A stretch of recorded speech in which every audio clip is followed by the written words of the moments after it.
Bonjour, chers amis, auditeurs, auditrices. C'est un plaisir de vous retrouver aujourd'hui en ce début d'année. Merci d'être là, toujours fidèle à cette émission Appel de l'aurore. Vous me reconnaissez, mon nom est Marie-Josée Roux et je reçois pour vous notre invité chouchou, l'irréductible, l'incontournable Jean Sabry. Merci, oui, bonjour, Jean, d'avoir accepté mon invitation pour reprendre l'antenne cette saison encore. Merci. Jean, l'an dernier, on se retrouvait à l'émission pour parler de l'événement qui nous a un peu choqués, dans le sens de choc, qui nous a causé un choc. Qui a changé nos habitudes, la pandémie. Et puis, cette année, on a beaucoup parlé lors de ces émissions de résilience, de capacité d'adaptation, de changement rapide, de bouleversement de la société, de nos habitudes et tout ça. Est-ce qu'on est vraiment passé à autre chose? Est-ce que la pandémie est derrière nous, là, selon toi?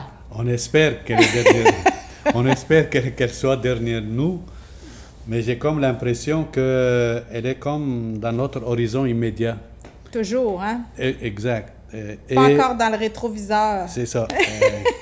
En avant, en arrière, peu importe, etc.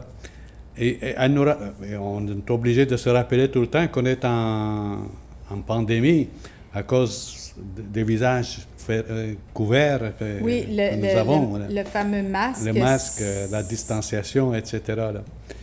Mais en même temps, on est encouragé un petit peu, là, parce qu'on a fait des efforts de vaccination, etc. Et donc, on voit que nos amis se portent un peu mieux. Ils ne se portent pas nécessairement toujours en grande santé, parce qu'il y a des séquelles qui restent quand même pour ceux qui, soit qui l'ont attrapé, soit qui sont retirés un petit peu des activités qu'ils avaient habituellement et qu'ils faisaient habituellement. Et c'est ce questionnement-là de routine qu'on avait. C'est ça. Et nous... Ça a été un changement. C'est ça, ça a été un changement, puis il nous interpelle tout le temps. Puis on a envie de retrouver cette routine-là parce qu'elle est sécurisante. Oui. Alors que il y a aussi longtemps qu'on ne sait pas qu'est-ce que c'est l'avenir, on va être dans une phase de questionnement, dans une phase d'angoisse, d'anxiété, etc. Là. On a usé beaucoup de nos mécanismes internes d'adaptation. Tu en énumères quelques-uns en préparant cette émission, on en a parlé. Quels sont les mécanismes dont on a eu besoin pour traverser cette pandémie, d'une façon indirecte, là, je veux dire... Cette crise, je dirais. C'est ça, cette crise. De façon indirecte, on a fait appel à toutes les ressources d'intelligence et de cœur. Alors, du côté de l'intelligence, on a dû s'adapter. Okay? Parce qu'on définit généralement l'intelligence, c'est que tu reçois une information, tu l'assimiles, puis dans le cas que nous avons, là, cette assimilation a été graduelle, dans le sens que personne ne savait à quoi s'en tenir. Personne ne savait exactement, je dirais, cerner. Alors, on a appris au fur et à mesure. Alors, cette phase d'assimilation, on est encore là-dedans. On apprend encore. Oui, ce qui me fait penser à ça, c'est les questions que posent les journalistes à la fin des entrevues que donne le Premier ministre ou le Premier ministre de Santé, etc. Et toutes ces questions-là, c'est qu'il essaye de comprendre qu'est-ce que c'est le fin fond de l'histoire. L'enjeu. Est-ce qu'on a enfin cerné le virus? Est-ce qu'on le connaît? Voilà. Est-ce qu'on le maîtrise? Et la réponse, c'est que pour l'instant, c'est ce qu'on sait. Pour l'instant, c'est ce qui se passe ailleurs. Et on suppose qu'il va se passer ici, etc. Et donc, faut porter ou faut pas porter le masque? Il faut garder les enfants à l'école, il faut pas les garder. Il faut les... C'est ça, toutes les questions s'en suivent. Exactement. Parce qu'on ne connaît pas encore exactement. C'est ça. Là, au moins, on cerne un peu plus. On sait que c'est les aérosols qui occasionnent ça. Là, on sait que... Ce qu'on ne savait pas au début. C'est ça. Que le masque est très utile, OK? Pour se batailler contre les postillons. Jamais j'aurais cru qu'on va faire une guerre contre les postillons. Okay? Mais là, on l'a fait, cette guerre-là. On en est là. Exactement. Bon, alors, une fois qu'on a dit ça, on dit, mais comment qu'on va faire pour s'en sortir? Je ne veux pas être malade, je ne veux pas être, etc. Infecté. C'est ça, et j'ai envie d'avoir mes petits-enfants à côté de moi, mes enfants, mes amis, et ainsi de suite. Alors, tout ça, c'est un enchambardement continuel. Oui. OK? Puis des fois, on suit à la lettre. Puis des fois, on se permet... des écarts, parce que là, on n'en peut plus. Ouais. OK? C'est parce que là... Puis parce que pour nous, c'est pas pareil. Exactement, c'est pas pareil. On fait attention. Ouais. Moi, je me dis souvent ça, je fais attention. Mais tu sais, rapidement reviennent les anciens réflexes, les anciennes façons de se saluer, l'envie de serrer la main, l'envie de serrer les gens, de leur démontrer de l'affection en les touchant, en les prenant. Mais de notre côté, c'est les symptômes de cette maladie-là qui sont un peu exigeants et très prononcés. Mais pas pour tous. C'est ça. C'est ce qui est embêtant. Exact. On ne sait jamais de qui se protéger. Alors, il faut se protéger de tout le monde. C'est ça. Il y a des malades qui sont très malades, puis il y en a des malades qui ne savent même pas qu'ils sont malades. Alors, la question, c'est... Et ça, c'est un défi. Un défi, pas juste pour les politiciens, pour la santé publique, etc. C'est un défi pour chaque personne. C'est ça, comment mettre des mots sur ce qui est là et ce qui va arriver. Puis comment convaincre le monde que ça va arriver. Parce que la plupart du temps, regardez qu'est-ce qui se passe en France, qu'est-ce qui se passe aux États-Unis, qu'est-ce qui se passe ailleurs. Puis là, on est dans dans une confrontation avec les statistiques. Oui. Et donc, il faut les saisir, les comprendre et les expliquer au monde. Puis, t'as pas l'impression, comme moi, Jean, que plus on nous inonde de statistiques, plus, à quelque part, on devient comme blasé, on n'arrive pas à savoir trop comment se positionner par rapport aux statistiques, parce que ça dit seulement une partie de ce qui arrive, en fait, là. Les statistiques, c'est un indicateur. Les statistiques, c'est froid. C'est un outil froid. Okay? Alors, qu'est-ce que tu fais avec un outil froid? Tu peux et plusieurs personnes rejettent complètement parce qu'ils n'ont pas l'impression que c'est utile. Il y a toute la question de la négation aussi, de ce qui nous vient des autres, des expériences des autres. Il y en a plusieurs qui refusent de changer, je dirais, de s'adapter, qui refusent même l'existence du virus ou de la pandémie. Oui, mais ce n'est pas parce qu'il y a des statistiques. Les statistiques, c'est la quantification, la mathématisation de ce qui se passe, OK? Et qui nous donne des indications de comment réagir. Oui, c'est ça. Et ceci dit, nous autres, il faut qu'on fasse confiance à ceux qui les regardent et ceux qui les interprètent. C'est ça. Et on n'est pas habitué à ça, à faire confiance nécessairement à quelqu'un qu'on ne connaît pas. Et on est sur des phases. OK? Quand, par exemple, tel ministre ou telle autre personne nous parle de la santé, etc., la première réaction, c'est on va écouter, on va voir, ça a de l'allure, ça n'a pas de l'allure, mais on ne sait pas, on n'a pas l'outil pour juger non plus. C'est ça. OK? Alors là, on prend appui sur les opinions. C'est ça. OK? Mais malheureusement, il y a de l'information et il y a de la désinformation. Mais comment faire la distinction? Souvent, je me prends comme le point de le point, je dirais, le point de mire, la seule opinion qui compte, c'est la mienne, finalement. Oui. Parce que c'est vrai qu'elle est faite de toute l'information que j'ai reçue ou que j'ai refusé de recevoir. C'est-à-dire qu'on se réconforte avec une idée émise parce que je la partage. Ou on est contre, on se rebiffe parce que je ne la partage pas, ça se peut pas. Ça se peut pas. Mais au fond, ce que je suis en train de faire, c'est que je suis en train de questionner la base de mes croyances ou de mes idées. Donc, finalement, la crise, ça a été aussi l'occasion de se connaître, puis de connaître nos valeurs. Et de connaître l'idéologie de l'un et de l'autre. Et en même temps, de dire jusqu'où je peux faire confiance, sans perdre ma liberté de penser. C'est ça. Okay? Alors que la liberté de penser, c'est justement, elle s'incarne dans la vérité. Or, la vérité, elle est donnée goutte à goutte. Goutte à goutte parce qu'on ne la connaît pas. Alors, tu vois, toute la dynamique est un peu compliquée à gérer. Mais on commence à dire, bon, bientôt, là, dans 6 mois, là, ça va être en arrière de nous.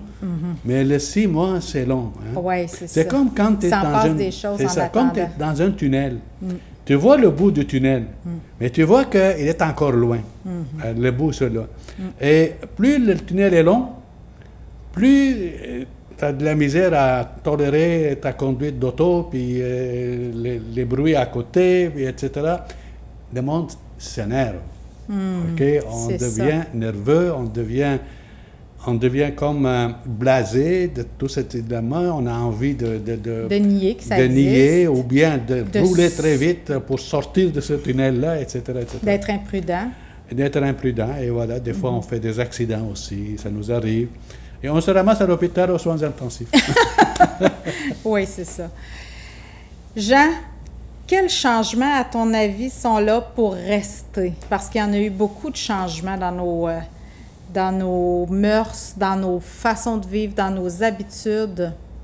Le changement, j'espère que le changement qui était avant, ou la réalité qui était avant, certains aspects qu'on avait qui étaient essentiels vont rester là. Par exemple, la famille va rester. L'importance de la famille va rester. On a goûté l'ennui. C'est ça. L'importance des amis, ça va rester. L'importance du travail, des collègues de travail, d'être à côté d'eux. L'importance des amis d'école, l'importance de... parce que l'homme est un animal social. Alors, cette pandémie-là l'a confiné. Mais cette sociabilité-là qu'il a besoin ça fait partie de sa constitution. Elle a pris un coup. Alors, donc, il faut qu'il rebâtisse autrement Et ça va faire, moi, à mon sens, ça va revenir dans un dilemme confiance-méfiance. C'est le cas actuellement déjà. C'est installé. Oui, c'est ça. On ne sait plus trop, puis on essaie de... Puis en même temps, il y a de nos proches qui font plus confiance à personne, puis on est ballotté un peu parce que parfois on accepte de faire certaines encoches, comme on dit, aux règles, mais parfois non, ça bouscule des gens qui, eux, le feraient. Bon, mais on est toujours mis en doute par le comportement des autres, n'est-ce pas? Oui. Et ça fait partie de la socialisation, ça. C'est-à-dire que, enfant, j'arrive d'une famille, je suis dans une sécurité familiale, ou peut-être j'ai un problème dans ma sécurité familiale, j'ai des problèmes. Alors, j'arrive à l'école, dans l'autre milieu, par exemple, enfant ou adulte ou travailleur ou travailleuse, là, et j'essaie d'appliquer ce que je connais, c'est ça, d'éviter de me sentir bien. Parce que le premier besoin important de l'être humain, c'est la sécurité. C'est ça. Et c'est l'amour des autres. Pour nous, et l'amour qu'on donne aux autres.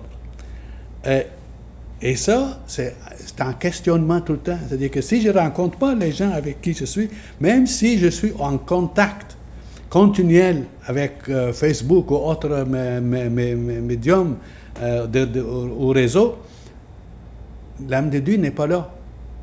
alors donc il devient comme non existant. Je lui ai enlevé son humanité. Ok, alors je suis avec une tonalité, avec un son que je reconnais, et c'est par ce moyen-là. Association. Ouais. Et on n'est pas toujours habitué non plus à décoder qu'est-ce que c'est le son angoissant de la parole triste, de la parole qui calme, de la parole qui fait confiance, etc. Il suffit juste d'augmenter la tonalité pour que l'anxiété augmente aussi. Okay? Alors, je sais pas si on a appris de toutes ces différences-là, des petites nuances. C'est la question que je me pose. Ouais. Est-ce qu'on a appris de ce qu'on vient de vivre? Ben, on a appris des choses, mais on n'est pas 100% acteur pour comprendre les personnages, les enjeux, les enjeux et qu'est-ce que les autres personnes vivent. Parce que c'est un art, par exemple, faire une entrevue.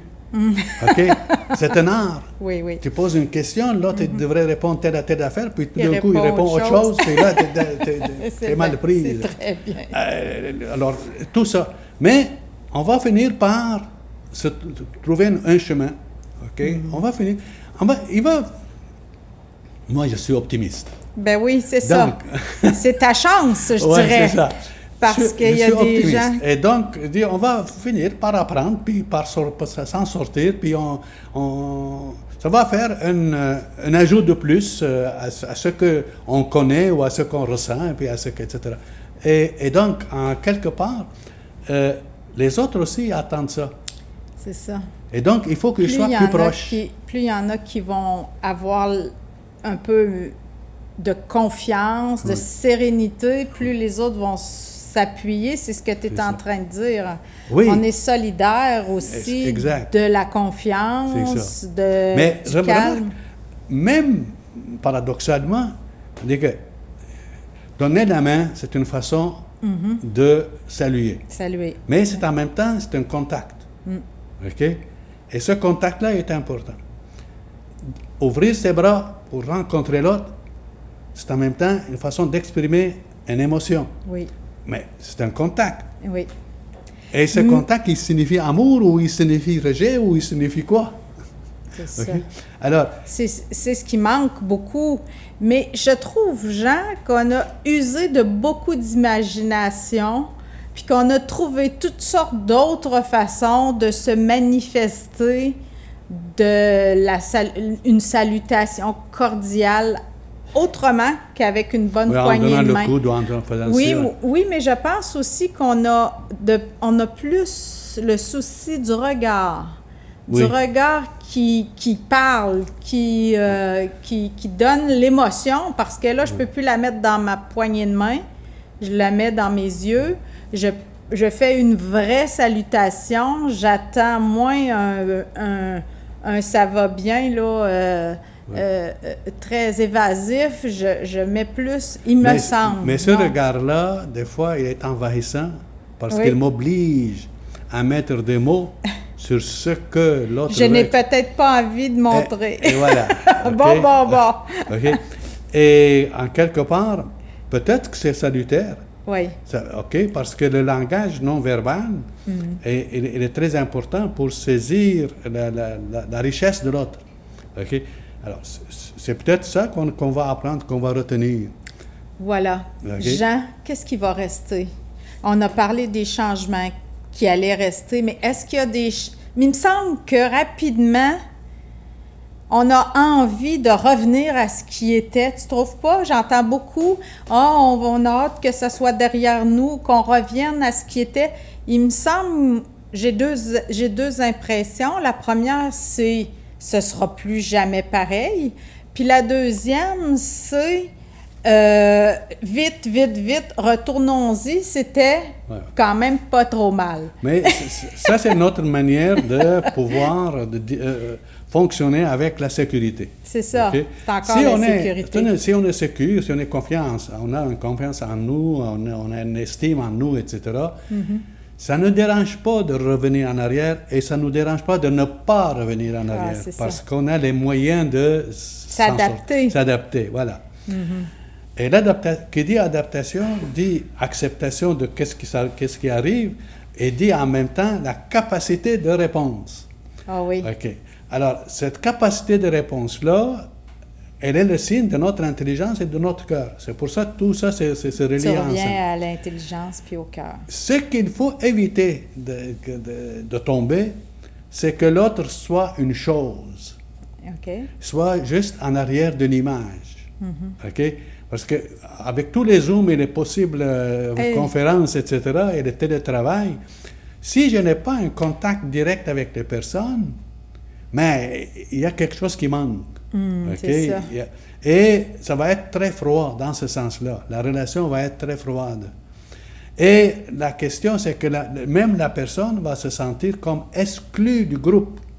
Il est avec le groupe visuellement, mais il est exclu parce que les autres ne sont pas là. Il n'y a peut-être pas la capacité de faire corps. Puis les jeunes nous le disent, là, que j'ai hâte de retrouver mes amis, de jouer, de se bousculer. Dans la cour d'école, de bousculer, OK? Oui. Ben, ça fait partie de l'animal social qu'on est. Alors, même au niveau du travail, là, OK? Écouter son patron par la télévision, c'est une chose. S'engueuler direct, c'est autre chose. Là, j'ose pas te demander lequel est le meilleur des deux. C'est vrai que l'écran fait écran. Exact. Mais ça a été quand même, pour plusieurs, l'occasion, d'apprendre. On a comme appris beaucoup de choses durant cette année-là qu'on ne savait pas. On est devenu très habile, beaucoup plus habile. Très informatisé. Oui. Mais d'un autre côté, c'est vrai qu'en rester là, c'est peut-être perdre un lien qui... Mais on n'en restera pas là.